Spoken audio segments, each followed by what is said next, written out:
O Evangelho da Noite, ele é sobre o capítulo 7, Bem-aventurados os pobres de espírito. Mas nós vamos fazer não uma volta ainda lá para a época de Cristo, não. Nós vamos lá para o século XIX, aproximadamente 1882. Nesse ano, Francis Galton, ele, depois de vários pesquisadores estavam tentando, ele é um antropólogo, estatístico, matemático, e ele estava tentando medir a inteligência humana. Ele foi tentando, mas de acordo com as suas experiências, ele não conseguiu chegar a bom termo e abandonou essa ideia. Mas outros continuaram buscando, porque a inteligência, a mente, ela é uma coisa muito assim, que não tem se não se consegue ainda uma explicação de onde vem, porque os anatomistas já dissecaram todo o cérebro, tudo, mas lá dentro daquele cérebro não tem alguma coisa que possa mostrar o porquê da inteligência, a mente, como funciona. Então é uma coisa que desafia os pesquisadores. Mas lá pelos idos de 1912, depois de algumas pesquisas, William Stern, ele deu um nome a uma fórmula que eles conseguiam começar a medir a inteligência de QI, que é coeficiente de inteligência, que fazia-se uma medida. Hoje tem-se uma tabela, né? Aproximadamente até 95, 98 é muito baixa, desse patamar até 125 é mediana, de 125, até 100, 110 é mediana, até 125 já é uma inteligência acima da normalidade, acima de 145 a pessoa é um gênio. Isso é a inteligência que é medida, né? Mas isso vai se desenvolvendo, porque a humanidade vai vendo que nós não somos só inteligência, nós somos sentimentos também. Então, em 1990 aproximadamente, depois de várias pesquisas, vários estudos, dentro dessa área da inteligência, constatou-se a existência de uma inteligência emocional. A inteligência emocional, ela foi nos trazida por Daniel Goleman, um norte-americano, que escreveu um livro a respeito da inteligência emocional. A inteligência emocional nos mostra que nós já podemos trabalhar os nossos sentimentos, conhecer esses sentimentos e aprender na convivência com o nosso próximo, como fazer com os sentimentos. Mas a humanidade vai evoluindo. Agora no século XX, aproximadamente no ano 2000, um pouquinho antes e um pouquinho depois, dois pesquisadores, um é Michael Persinger, ele é neuroanatomista, e o outro na Índia, Dr. Ramachandran. Eles começaram a fazer experiências com as pessoas para saber o porquê dessa, vamos dizer assim, que nós temos quando se fala em Deus, da fé, da religiosidade das pessoas. Então, Persinger, ele começou a fazer uns experimentos, mas não porque ele é religioso, nem que ele quer provar a existência de Deus. Ele começou a fazer esses experimentos para poder provar que a existência de Deus depende da mente humana, daquele lugar em que nos liga, que faz com que nós tenhamos essa religiosidade e começamos a criar determinados mitos, inclusive a ideia de Deus. Então, ele não partiu em busca de Deus, mas em busca daquilo no ser humano, no nosso cérebro, que nos liga a Deus. E ele descobriu um ponto no cérebro. Esse pontinho, toda vez que ele colocava e que pedia para a pessoa pensar na amorosidade, em coisas boas, pensar no transcendente, pensar em Deus, pensar, vamos dizer assim, no amor. A pessoa sair dela mesma, brilhava uma determinada parte do cérebro e iluminava outras partes do cérebro, esse pontinho. A partir disso, ele passou a ser chamado de ponto de Deus. Por quê? Porque toda vez que começa a pessoa a entrar como que em transe, se transcender de si mesmo, ele ilumina essa parte do seu cérebro. Aí ele fez pesquisas parapsicológicas e num dos seus estudos ele diz que quando existe esse desdobramento da pessoa, né, que está sendo lá pesquisada, ele compara uma epilepsia, ou seja, a doutrina espírita nos explica que o médium, ele é um intermediário entre os dois mundos, e quando ele está em transe, entra em contato com os espíritos. Não é epilepsia, é um dom, que é a mediunidade, mas eles não aceitam isso. Só que a partir desse ponto de Deus, aproximadamente um pouco depois, vem Dana Zohar. Dana Zohar é uma física, filósofa norte-americana. Ela reside na Inglaterra hoje e dá aula na Universidade de Oxford. E ela lançou um livro que se chama Inteligência Espiritual. Ela nos fala que a inteligência, que o QI, que é a inteligência cognitiva, nos fala que é o que eu penso. A inteligência emocional refere-se ao que eu sinto. E a inteligência espiritual ao que eu sou. Então nós podemos notar que é uma evolução. Fala, meu Deus, mas a pessoa é muito inteligente, 145 é um gênio. Pesquisas foram feitas que normalmente pessoas muito inteligentes e com QI acima da média de qualquer dos outros normais como nós, elas normalmente não se dão bem na vida. Elas vão fazer um empreendimento, elas não conseguem desenvolver, e isso foi constatado cientificamente através de pesquisas, que não consegue, porque eles não conseguem se relacionar normalmente com as pessoas, porque uma inteligência ela está acima da normalidade. Então, normalmente com essa inteligência vem também aquele sentimento de superioridade. Então, aí as dificuldades. E eles notaram que as pessoas com inteligência um pouco menor, mediana, elas conseguiam ir muito bem na vida e se dar muito bem, em todos os sentidos, tanto no sentido profissional quanto no sentido sentimental, no sentido afetivo. Por quê? Porque é a inteligência do coração. Quando se fala dessa inteligência cognitiva, está se falando daqui. Quando se fala da inteligência emocional, fala-se daqui. E quando se fala da espiritual, fala-se do todo. Da união entre um, outro, até chegar ao equilíbrio de todas elas. O que sou? E olha que interessante. Através desses estudos, constata-se que nós, quando desenvolvemos os nossos sentimentos juntamente com o nosso intelecto, aprendendo o que nós somos, que é o início da inteligência espiritual, a gente consegue buscar felicidade. Por quê? Primeiramente, inteligência emocional. Eu começo a entender o porquê das pessoas, o porquê do meu sofrimento, que eu tenho sentimentos. Mas a inteligência espiritual nos mostra que nós não somos os sentimentos, que nós somos muito mais. Nós somos espíritos imortais, e que sentimentos, eles são atributos desse espírito que desenvolve os seus sentimentos, tanto de ódio quanto de amor. Depende do direcionamento que nós damos aos nossos sentimentos. Olha a grandeza de Jesus nesse ponto. Quando Jesus veio, há 2 milênios, e ele disse: bem-aventurados os pobres de espírito, o que ele queria dizer? Ele já sabia das 3 inteligências: inteligência cognitiva, inteligência emocional, inteligência espiritual. Os espíritos nos dizem: Moisés veio nos trazer o que não fazer. Jesus veio nos trazer o que fazer. A doutrina espírita veio nos trazer como fazer.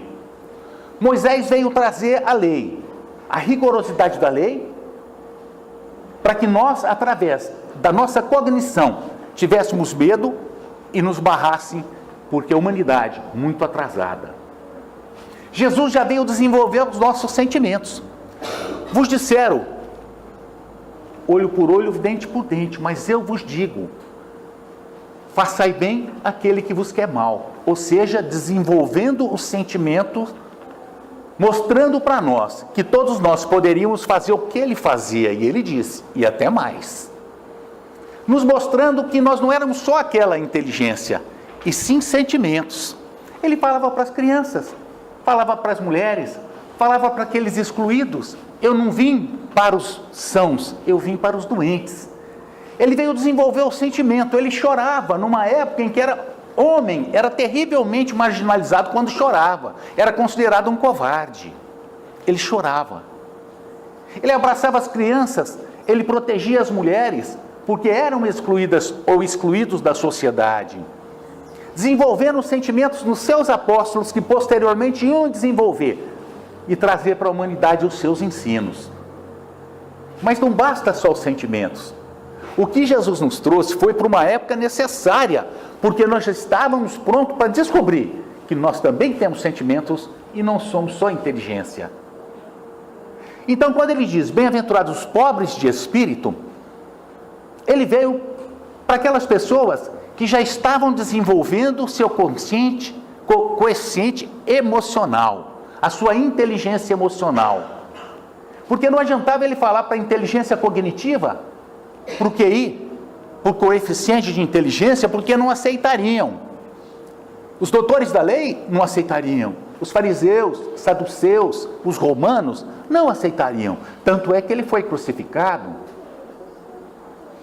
pelo poder, pela inteligência, porque eles não tinham uma visão ampla. A visão era só aquela, tacanha, e de uma interpretação literal da lei, que não tinha qualquer tipo de viés para uma interpretação de amor. Era a rigorosidade de Moisés, da lei mosaica. Era necessária na época de Moisés, mas na época de Jesus já estava humanizada a humanidade para entender outras coisas. Mas aquelas pessoas inteligentes não queriam, porque é muito mais fácil você primeiro segurar a educação, segurar sentimentos e levar todos como uma massa de manobra no freio, porque aí eles não pensam. E eles não queriam que a massa pensasse, eles queriam que a massa só agisse para eles mesmos. Então Jesus não adiantava falar para essas pessoas, não adiantava falar para esses grandes, porque eles não aceitariam. E quando ele veio falar sobre esses pobres de espírito, ele não queria dizer só da pessoa balda de recursos financeiros ou de inteligência, não. Pessoas humildes. Tanto é que tem-se notícia de pessoas que tinham poder à época e que seguiam Jesus, deixaram as suas coisas para segui-lo, mostrando os sentimentos. E quando ele falava de pobres, esses pobres de espírito não eram aquelas pessoas, porque muitas pessoas que nós podemos considerar como pobres de espírito mesmo, literalmente, são pessoas que elas são absolutamente ignorantes, incultas, grosseiras. Mas esse pobre de espírito é humilde. Por isso que ele veio para eles. E ele nos trazia a sua lição de amor, ele nos trazia a sua lição de, vamos dizer assim, de grandeza. E através da sua grandeza, ele dizia, aquele que se eleva, será rebaixado. Ora, quem era maior que Jesus? Ele não tinha poder para fazer o que ele queria naquela época? Ele não teria condições de fazer tudo o que ele poderia fazer? Se ele mexesse um dedo que ele quisesse? Sim, mas não é para isso que ele veio. E ele já sabendo dessa humanidade, com a presciência que ele tinha do futuro, isso lá nos evangelhos está constantemente demonstrado. Não chorem por mim, filhos de Israel, filhas de Israel, mulheres de Israel, chorem pelos seus filhos. Ele sabia que Israel seria totalmente destruída, Jerusalém, perdão. E foi totalmente destruída no ano 70 pelo general Tito, filho do imperador Vespasiano, que depois Tito se tornou imperador também. Destruiu Jerusalém. Ele sabia o que aconteceria. Ele disse, eu não vim trazer a lei, mas a espada, eu não vim trazer a paz, mas a espada como? Quantos filhos denunciaram seus pais? Quantos pais denunciaram seus filhos? Quantas pessoas abandonaram seus lares por ele? Quantos cristãos primitivos não foram traídos e levados à arena, aos gladiadores, aos leões, por seus próprios parentes? Então não foi Jesus que trouxe a espada, mas ele sabia que aquilo que ele estava trazendo geraria um verdadeiro celeuma, uma guerra, e foi o que aconteceu. Perseguições, perseguidores e perseguidos. Até o ano 300 aproximadamente, foram massacrados os cristãos. A partir disso, quando Constantino se tornou cristão e Teodósio, no ano de 390, considerou o cristianismo como religião oficial, abolindo o paganismo, a perseguição se inverteu. Aqueles novos cristãos, não os primitivos, passaram a ser perseguidores. Olha a espada. Então Jesus tinha presciência e ele sabia que não adiantava ele falar para a cognição, para a inteligência cognitiva. Ele tinha que usar o sentimento. Mas ele também disse: mas eu vos digo que eu não posso dizer tudo agora, mas hei de enviar um consolador prometido, que há de esclarecer. Esclarecer o quê? Tudo que ficou de uma forma equivocada, ou obscuro, ou de uma forma que as pessoas não entenderam e fizeram a interpretação ao seu bel prazer. Veio a doutrina espírita 1857, nos trazendo esses esclarecimentos. Esses esclarecimentos. Moisés a lei, Jesus o amor, doutrina espírita a verdade. Tirando o véu e nos mostrando a realidade das coisas, a realidade da vida, do mundo, a realidade de nós, seres espirituais. Essa inteligência espiritual já nos é trazida pela doutrina espírita desde 1857, que nós somos muito mais do que sentimentos, nós somos muito mais que tudo, nós somos espíritos imortais, filhos de Deus, herdeiros do universo.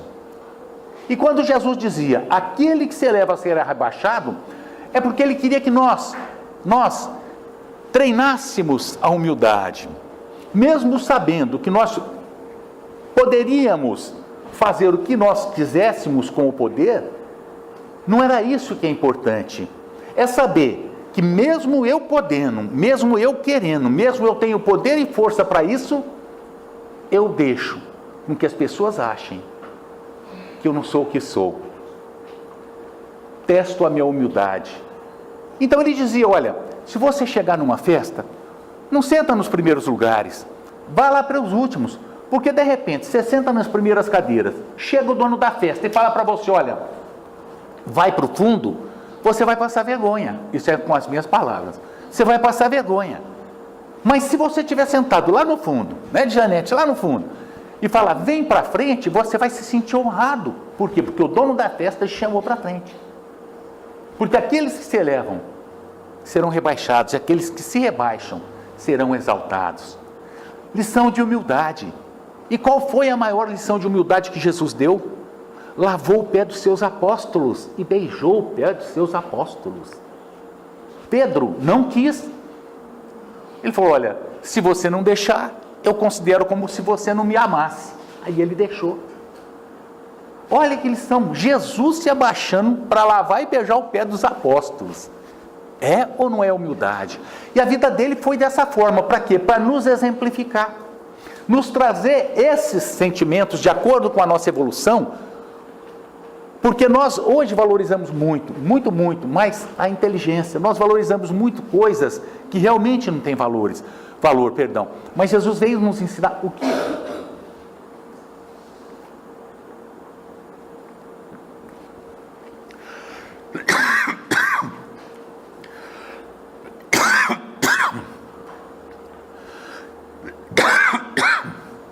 Quase que eu peço socorro Moreira agora.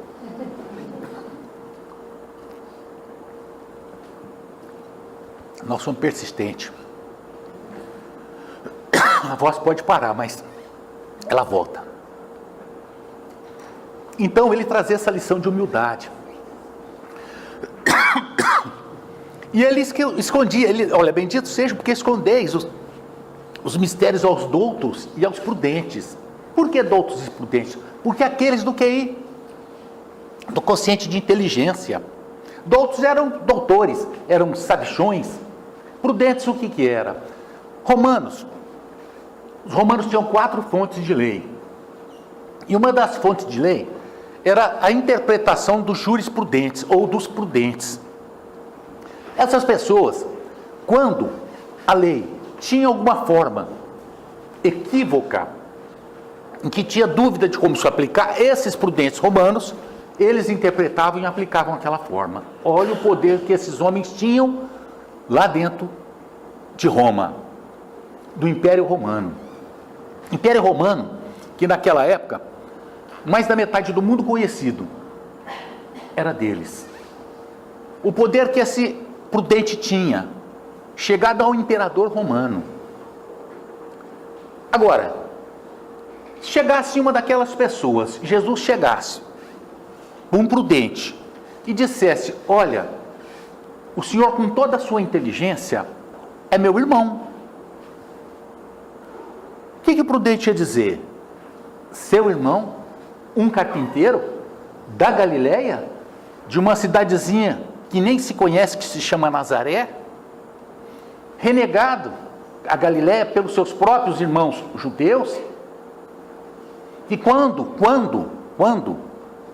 Bartolomeu foi convidado por Filipe para fazer parte do apostolado, ou para conhecer Jesus, que ia fazer parte do apostolado, ele disse: mas da Galileia vem alguma coisa que presta? Olha, imagine então um doutor, um prudente, um que interpreta as leis romanas. Você dizer: olha, você é irmão de um galileu, carpinteiro. Ele aceitaria? De forma nenhuma. Mas quando ele falava para aquelas pessoas excluídas, para aqueles que sofriam, aceitavam. Porque eles não tinham mais perspectiva de vida e de nada, absolutamente nada, só de sofrimento e de dor. Aí vem um homem e lhes diz: olha, bendito seja vocês, pobres de espírito, bendito seja vocês, os que sofrem e choram, porque serão consolados. Mas essa consolação não virá nessa vida, virá numa vida. E essa vida é a vida eterna. A multidão que ele angariava, que ele trazia prometendo essa vida eterna, que era uma realidade, mas não podiam aceitar. Enquanto não mexeu com os romanos, ele ficou só no ódio dos judeus e foi crucificado por eles.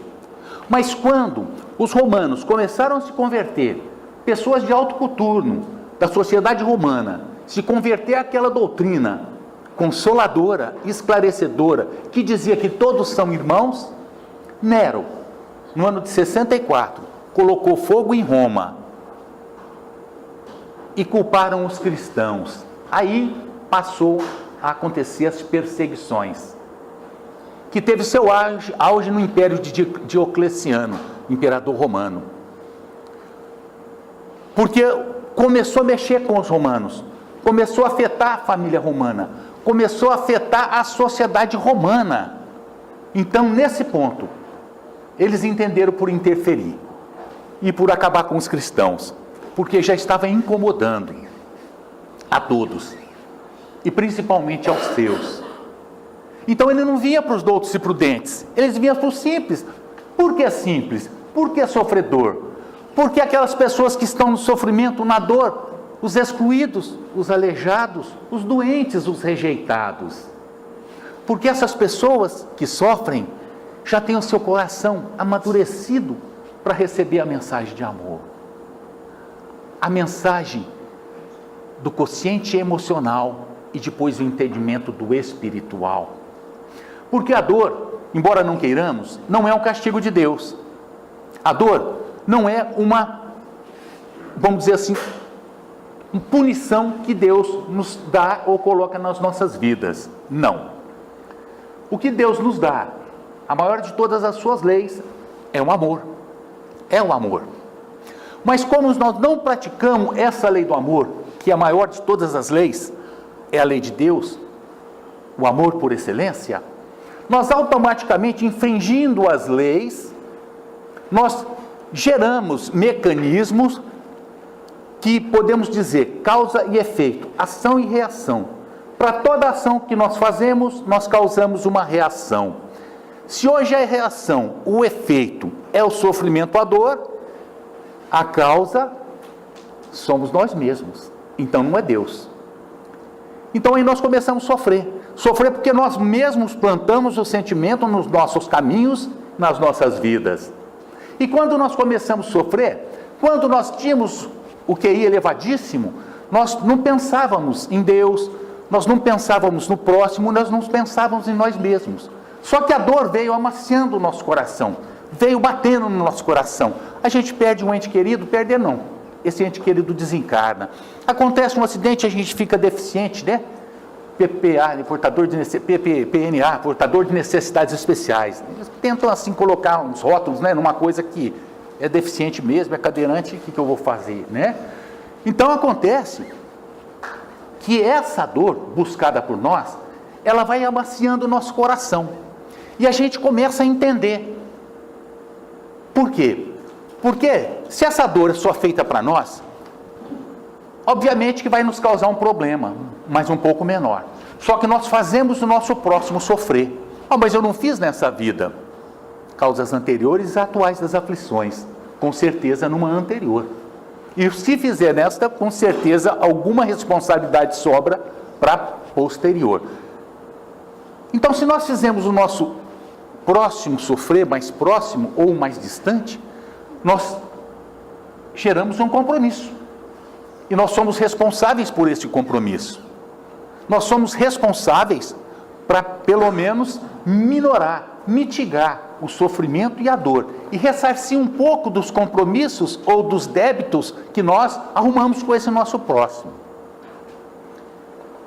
E nesse mecanismo que a gente lesa e nós somos lesados, lesa e nós somos lesados, a dor vem. Talvez eu tenha, na época da escravidão, cortado várias pernas de escravos, colocado eles no tronco, batido com o meu braço esquerdo neles, até eles desencarnarem. Salvo engano, em Recife tem um lugar que chama Toca da Onça. Essa Toca da Onça, o pessoal disse que a onça urrava na toca, mas não é. É que existia uma pedra de mó que era afiada. Isso é que diz, foi o que eu li. Não posso dizer se é verdade, mas parece que sim. E essa pedra, ela ia fechando e eles punham a pessoa deitada lá com os braços e pernas abertos.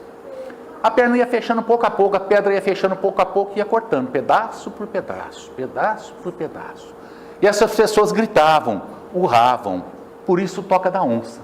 Será que não foi eu, um desses torturadores que estava nessa Toca da Onça, rindo do meu próximo? Talvez. É a lei da causa e efeito. O que eu fiz sofrer, eu estou recebendo de volta, mas com uma atenuante de Deus, em razão da sua misericórdia, no momento em que eu possa suportar essa prova, porque Ele não dá fardos pesados para ombros frágeis. Se essa prova e essa expiação veio para mim agora, é porque hoje eu posso suportar e passar por isso.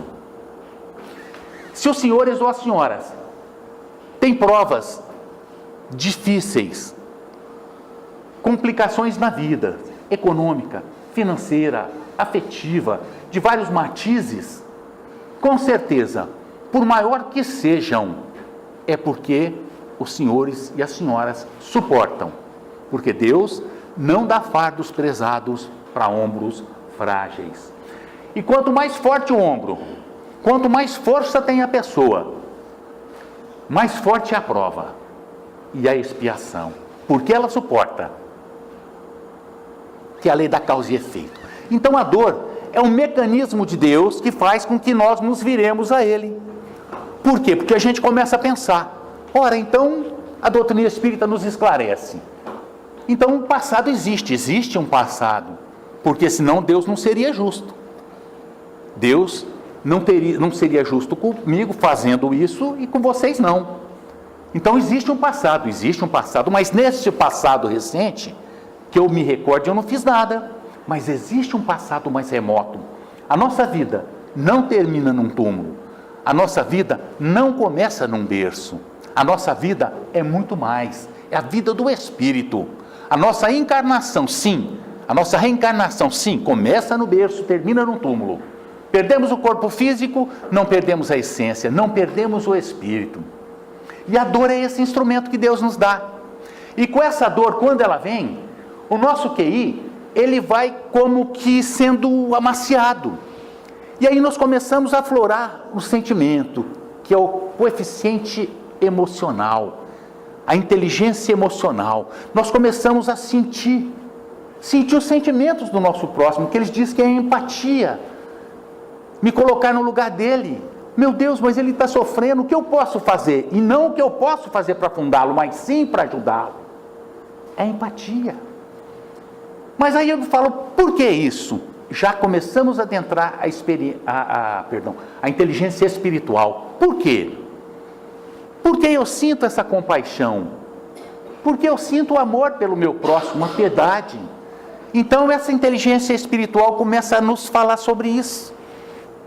sobre tudo isso. E olha que a ciência, né, através dos psicólogos, dos médicos, dos pesquisadores, só estão confirmando o que a doutrina espírita fala. Olha, série Psicológicas da Joana de Ângeles. Se os senhores tiverem oportunidade de ler. Gente, ela esclarece, ela clareia. E ela fala a respeito da inteligência, dessa inteligência espiritual. Joana de Ângeles diz: essa inteligência espiritual pode ser considerada como base de sustentação para as duas outras, oferecendo-lhes meio para a realização planificadora de cada pessoa. Ou seja, não está afastando a inteligência cognitiva de forma nenhuma. Não está afastando a inteligência emocional de forma nenhuma. Está unindo as duas. É a união, é a junção, é o equilíbrio, é o meio termo falado por Buda 500 anos antes de Cristo, o caminho do meio, o equilíbrio. Pássaros não voam com uma asa só, tem que ter as duas. Olha o esclarecimento da Joana de Ângeles. Então, no decorrer da história, nós vamos ver muitas pessoas que desenvolveram o seu amor pela humanidade, mostrando através dos seus exemplos que eles já entendiam essa inteligência espiritual, que a ciência hoje tenta comprovar, mas que nós já sabemos disso. Olha que coisa mais linda que a doutrina espírita. Moisés a lei, Jesus o amor, a doutrina espírita a verdade, nos esclarecendo todos os momentos da nossa vida, todas as condições, tudo aquilo que nós somos. O que sou? De onde vim? Para onde eu vou? Por que eu sofro? Por que eu estou com determinada pessoa na minha vida? Com a Leia? 11 anos de namoro, 34 de casado, 45 anos juntos. Por que a Leia e não outra pessoa? Porque a Amanda é minha filha?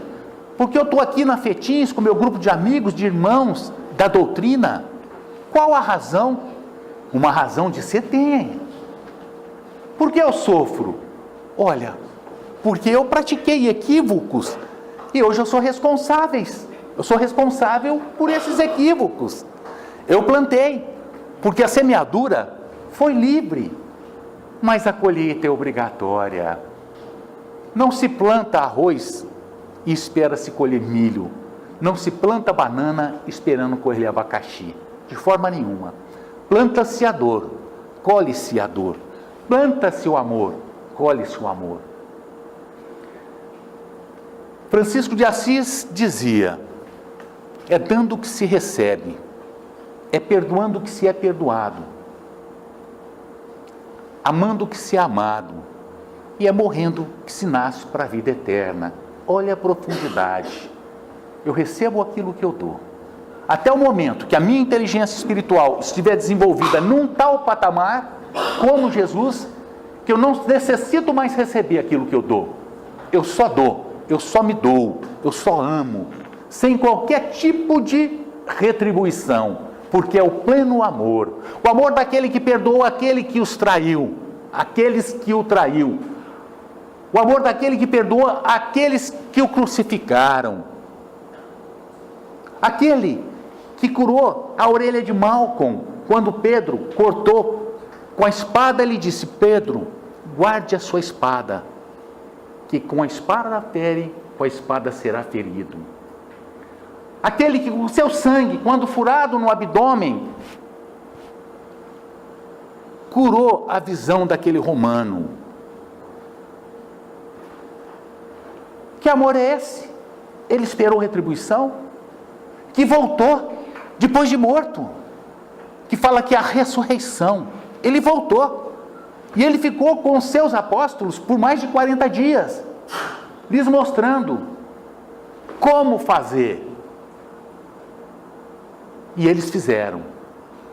Antes da morte de Jesus, ninguém o entendeu, foi traído por Judas, foi traído por Judas, foi negado por Pedro, foi desacreditado por Tomé, mesmo depois de morto, quando disse: o mestre esteve aqui, eu só acredito quando eu colocar o dedo nas suas chagas. Ele apareceu na frente de Tomé e falou: então coloque o dedo nas minhas chagas. Que precisou ver para crer. Bendito seja aqueles, porém, que creem com o coração. Então que possamos ter essa mensagem de Jesus nas nossas vidas, que possamos entender que inteligência cognitiva não está afastando a inteligência emocional, nem a intelectual, nem a espiritual. Tudo depende uma coisa da outra. Depende do equilíbrio, do meio termo. Que possamos fazer da doutrina espírita o nosso norte, a nossa muleta, a nossa bengala, o nosso caminho, porque ela nos esclarece, ela nos consola e ela nos educa. Que possamos principalmente fazer o que Jesus nos ensinava ao próximo, aquilo que eu gostaria que me fizesse. E acima de todas as coisas, a primeira de todas as leis, amar a Deus sobre todas as coisas, e a segunda de todas as leis e os profetas, amar ao próximo como a ti mesmo. Essa é a lição do Evangelho da noite. Deus abençoe a todos de ambos os lados da vida. Muito obrigado.